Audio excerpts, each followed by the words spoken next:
করছে। আসসালামু আলাইকুম। সন্ধে ৭টা, বাংলাদেশ বেতার সিলেট সংবাদ পড়ছি শাহনাজ শিলা।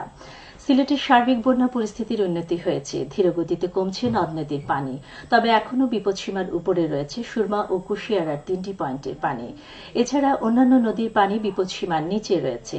আজ সকাল ৯টায় সুরমা নদীর পানি কানাইঘাটে বিপদসীমার নিচে ছিল।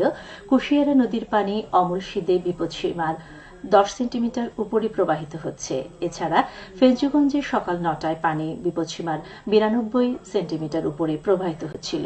সিলেটের বন্যা পরিস্থিতি নিয়ে এবারে শুনুন বিশেষ প্রতিবেদন।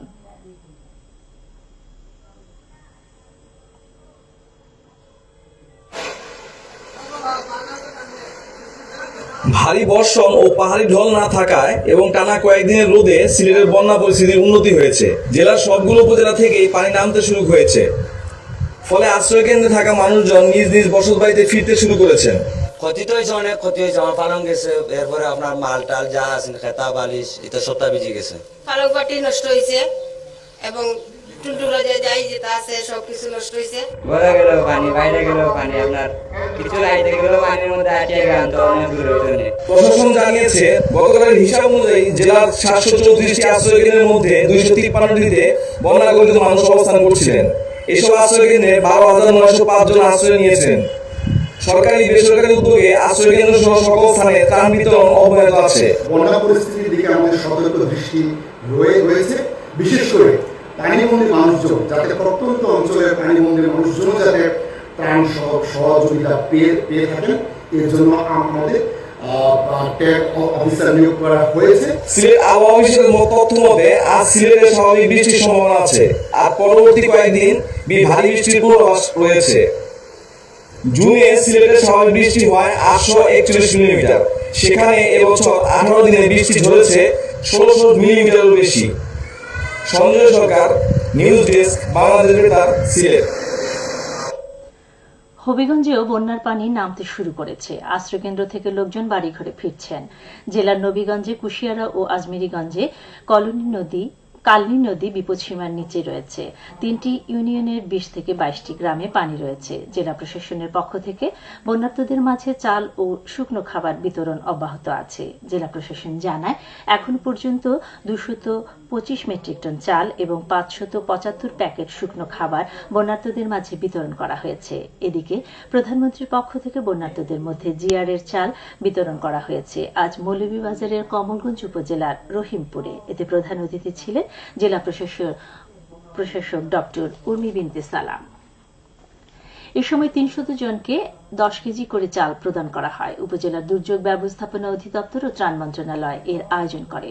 অপরদিকে সিলেটের ওসমানীনগর উপজেলার আশ্রয়কেন্দ্রগুলোতে রান্না করা খাবার বিতরণ করেছে উপজেলা পরিষদ। ৮টি ইউনিয়নের ৭০টি আশ্রয় কেন্দ্রে ৪,০০০ লোককে এসব খাবার দেওয়া হয়। এছাড়া আরও প্রায় ৫ শতাধিক পানিবন্দী মানুষের বাড়ি বাড়ি পৌঁছে দেওয়া হচ্ছে খাবার। সারা দেশের মতো সিলেটেও আজ পালিত হচ্ছে আন্তর্জাতিক মাদকদ্রব্যের অপব্যবহার ও অবৈধ পাচার বিরোধী দিবস। মাদকমুক্ত একটি বিশ্ব সমাজ গড়ে তোলার লক্ষ্যে অর্জনে কর্মপরিকল্পনা ও সহযোগিতা জোরদার করাই এ দিবস পালনের উদ্দেশ্য।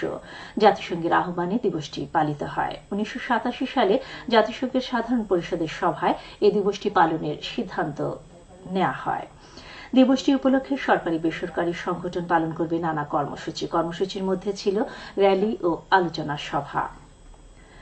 নারীদের ক্ষমতায়ন প্রকল্পের আওতায় উঠান বৈঠক অনুষ্ঠিত হয়েছে আজ মৌলভীবাজারের কমলগঞ্জ উপজেলার আলীনগরে।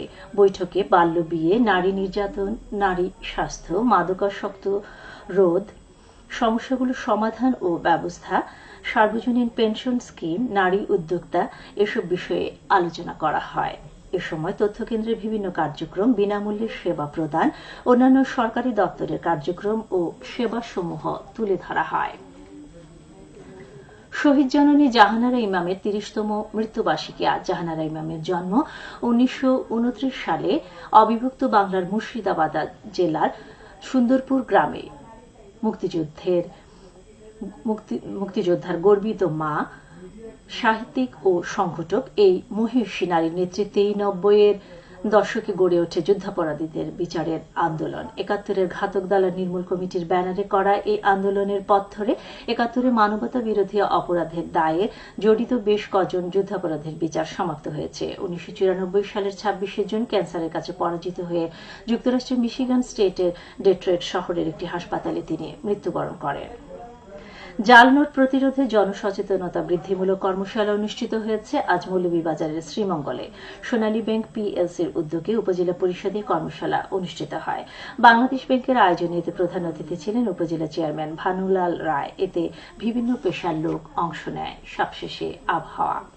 রাত ১টা পর্যন্ত পূর্বাভাসে বলা হয়েছে সিলেট সহ পার্শ্ববর্তী এলাকার জন্য কোনো সতর্কবাণী নেই এবং কোনো সংকেত দেখাতে হবে না।